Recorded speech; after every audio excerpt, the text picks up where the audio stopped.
不是，今年的舔狗都哪去了？还是说消费限级了？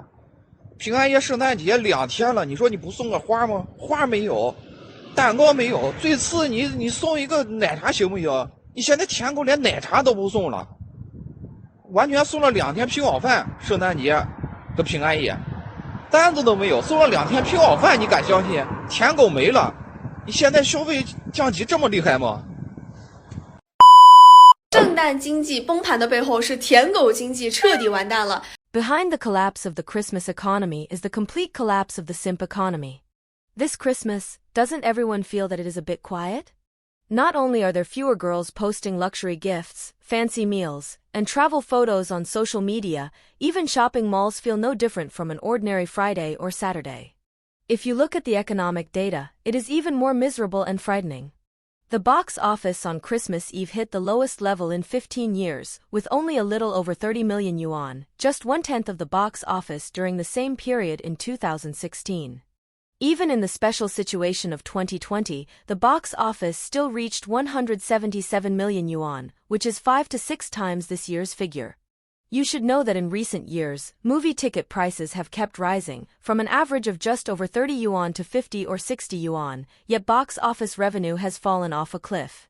Why is that? To put it plainly, fewer and fewer men are willing to pay for Christmas. Not only are they unwilling to pay for movies, they are not even willing to pay for dining out. According to data from Hongkong Network, customer traffic at high-end restaurants with an average order value above 100 yuan has not just fallen off a cliff, it has dropped to a fraction of what it used to be. If we broaden the scope a bit, we will find that since the beginning of this year, consumption data for many so-called ritual-filled holidays or consumption scenarios have all plunged. Why? Fundamentally, it is because the simp economy has collapsed. Let's still use movies as an example. In the past, no matter how bad a romance movie was, as long as it coincided with a couple-oriented marketing holiday, there would always be a guaranteed audience. Once a release window was set and theaters scheduled screenings, it would definitely achieve a box office that was at least acceptable. The most typical example is the previously mentioned X-File 3. Its reputation was average, its quality was average, but with a romance theme plus a New Year's Eve release window, it directly earned more than 10 billion yuan at the box office. As for the first 2 X-File movies, they were also of poor quality, with ratings not exceeding 6 points, yet they still made quite a lot of money, which is why sequels kept being produced. Why can bad movies make money?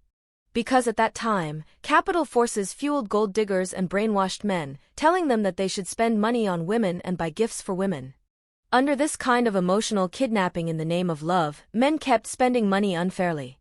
They not only had to pay for bad movies, but also for diamonds, for bags, lipstick, clothes, and shoes, emptying their shopping carts. Christmas is a representative holiday created by capital to encourage women to demand spending from men. Now that this holiday has collapsed, perhaps Chinese men can finally consume normally and enjoy normal relationships. If a relationship is not normal, then it really is better not to be in one at all. 大吉老女，人人有责，不当舔狗，不做备胎，拒绝高价彩礼，抵制不良风气，让婚姻回归爱情，让恋爱回归纯粹。打击打击打击！圣诞节完全没有了往年的那一种气氛。 This year's Christmas Eve and Christmas Day completely lack the atmosphere of previous years. There are fewer people on the streets, and there are no simps sending flowers or apples or anything like that. I have observed this over the past few days, because simps have already awakened. After being simps for 10 or 20 years and paying so much for women, they all understand one thing. The more you spoil someone, the worse it gets. You cannot spoil her. If you spoil her, she will push her luck. If you stop giving money, she will run away. If you give her money, she is never satisfied. Today she has no phone credit. Tomorrow she wants a new phone. The day after tomorrow she wants new clothes. She has hands and feet, yet she does not know how to earn money herself. Now money is hard to earn, and men have also awakened. If you can live together, then live properly together, work honestly, earn money, and support yourself. Do not engage in high consumption. Day after day of high consumption, who can handle that, right? When going out to eat, isn't a meal costing a dozen yuan enough to fill you up? Why must it cost several hundred yuan? If you go to those big restaurants outside, a single dish can easily cost over 100 yuan. If you buy groceries yourself, that amount is enough for a whole week. For us men, if we cook and eat by ourselves, a dozen yuan a day is enough. Unlike you women, whose expenses are too high, mainly because you cannot earn money yourselves. If you can earn money and spend your own money, then there is nothing to say. The problem is that you cannot earn money yourself, you rely on men to support you, and you still complain that men earn too little. I am completely speechless. 自从舔狗经济崩盘，那些习惯了坐享其成的捞女，真的是肉眼可见的极了。 Since the collapse of the simp economy, those gold diggers who were used to enjoying unearned benefits have visibly panicked. You can clearly feel their anxiety spreading across the internet. Now, as long as you post a video complaining about men being stingy, it can easily get 200,000 likes, and the comment section instantly turns into a group gathering for gold diggers. Men who insist on splitting the bill are such a turnoff.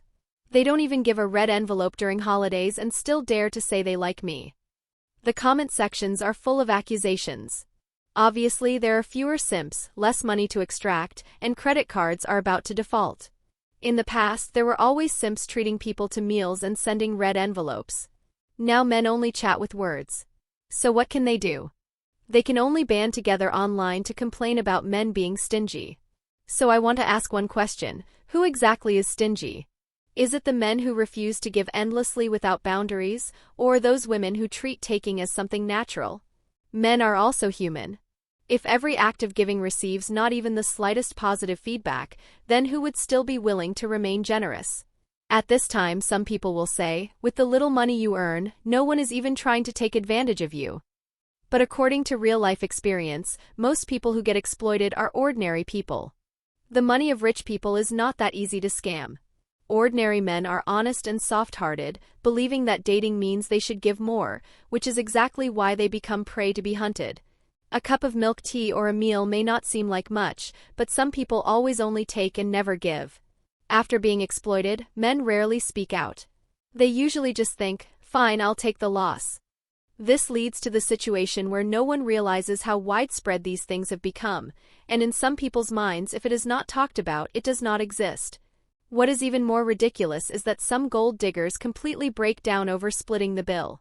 They shout independent women loudly on ordinary days, but the moment AA splitting is mentioned, they explode and come up with all kinds of excuses. Whoever asks should pay, whoever pursues should pay, the first meal is paid by the man, the next meal is paid by the woman. Behind closed doors, no matter the situation, the man still has to pay.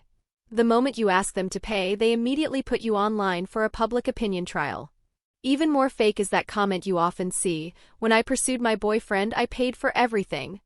I have seen this sentence at least 800 times, without even changing the wording. If you were truly willing to give, why would you be so triggered by a fair AA system? In fact, Chinese men are among the most willing to provide for their partners. So I want to ask, how terrible must some people be to force even the most giving Chinese men to clutch their wallets tightly? 如今捞女群体正在逐步的演变成了老赖群体。 You probably do not know this. Today, the group of gold diggers is gradually evolving into a group of defaulters. Since men awakened and stopped spending money on so-called fairy girls, those goddesses who used to shop like crazy are now being chased by online loans. The simp economy has gradually collapsed. Many women have fallen into difficulty after losing this source of income. In 2024, the delinquency rate of women's loans rose sharply, with 80% of overdue female loans being spent on beauty treatments, luxury goods, and travel. Today, Valentine's Day flower sales have plunged by 58%. Flower shop owners guarded 1,000 roses but sold only 10. Even more heartbreaking, the cancellation rate for Valentine's Day restaurant set meals exceeded 50%, and hotel occupancy rates for couples were less than 30%. This is not consumption downgrade at all. This is the collapse of faith in love. Some refined fairy girls are still dreaming, enrolling in tea ceremony and flower arrangement classes, taking loans to buy Hermes, and treating relationships as ATM machines. What is even more frightening is that there are actually people online teaching PUA tactics, saying that men who do not buy flowers for you do not deserve to love you. The result is a collective awakening among men. Netizens joke that smoking a 50 yuan pack of cigarettes is considered expensive, but giving a 50 yuan gift is something even dogs would despise. E-commerce data reveals the truth. Men are spending heavily on gaming equipment, while sales of cosmetics and luxury goods are falling off a cliff. Even more striking is that 70% of people with monthly spending over 1,000 yuan are actually men. This generation of men has finally stopped kneeling as ATMs. Why has such a surreal reversal occurred? It is a double blow of economic pressure and male awakening. The pressure of buying homes makes men afraid to spend recklessly, instead directing their money toward their own happiness. Cycling gear and game software are what truly feel worth it. Meanwhile, those girls still struggling under beauty filters are being beckoned by the credit blacklist. 前天平安夜呢，某商场的圣诞树呢被烧了。 A few days ago on Christmas Eve, a shopping mall's Christmas tree was set on fire. From that moment on, men had already fired the first shot in rejecting being simps. And it does not stop there. On this Christmas Eve, the nationwide box office was only 38 million yuan, hitting the lowest level in nearly 14 years. Even in 2011, it reached 110 million yuan, 3 times this year's figure. Some people say it is because the economy is bad, and that certainly has an impact. But in 2024, celebrity concerts were sold out everywhere, with sky-high ticket prices and tickets impossible to get. How do you explain that? You might say that there were no good movies this Christmas Eve. Then do not look at box office numbers, look at hotel stays. This Christmas Eve, hotels across the country not only did not raise prices, but no one checked in either. How do you explain that? All signs indicate that this male-paid simp economy has completely collapsed. To be honest, money is getting harder and harder to earn, yet there are more and more holidays. Valentine's Day, Goddess Day, Qixi Festival, Christmas, 520. Behind all these holidays is the default expectation that men must buy expensive gifts for women. Is that normal? Sending a red envelope has to be either 520 yuan or 1,314 yuan. On top of daily dating expenses plus gifts and red envelopes, how are these working men supposed to survive? Do you remember Pang Mao? A 21-year-old sunny young man who slept only 4 hours a day, earning a living by gaming and power leveling services, eating 10 yuan takeout meals himself while transferring 79.910,000 yuan to his girlfriend. In the end, after simping to the extreme, he was still ruthlessly dumped by the woman. Pang Mao could not withstand the blow, and ultimately chose to jump into the river. This incident completely enraged simps. They began to shout for equality in relationships between men and women, and they began to refuse to be the one who constantly gives. Thinking about myself, am I not also one of those simps? A few days ago at dinner, chatting with friends, we casually mentioned birthdays. A female friend said that when it comes to birthdays, men are supposed to give gifts. I felt an inexplicable wave of sadness inside. Thinking about myself, after simping for more than 10 years, I have not even received a single gift on my birthday. It is truly heartbreaking. In the past, people often heard a saying online, men's purchasing power is worse than dogs. Now it has completely reversed. Orders for gifts on Valentine's Day, Christmas Eve, and Christmas are now falling off a cliff. Merchants still want to use slogans like, if you love her, then pay for it, to harvest simps. That is no longer possible. Think about the past. How many men, after starting a family, were stingy to the bone with themselves and handed all their money to their wives? Socks were patched when torn, clothes were worn for 2 or 3 years without buying new ones, and the cigarettes in their pockets were always the cheapest. All the money was spent on buying bags, cosmetics, and creating romance for the other person, while they themselves lived as free ATMs and emotional trash cans. Now many men have finally seen through it. Simping to the end leaves you with nothing. This sentence is now known by 90% of men. If sincerity cannot be exchanged for sincerity, who would still be willing to be a sucker, right? Many men now earn their own money and spend it on themselves. They buy gaming keyboards for themselves, go hiking outdoors, upgrade to new phones. They already know that money spent on themselves is what truly has value. This is really not about creating opposition. It is that everyone has finally understood one thing. Love is not a one-sided sacrifice. No matter whether you are a man or a woman, loving yourself first is the beginning of lifelong romance.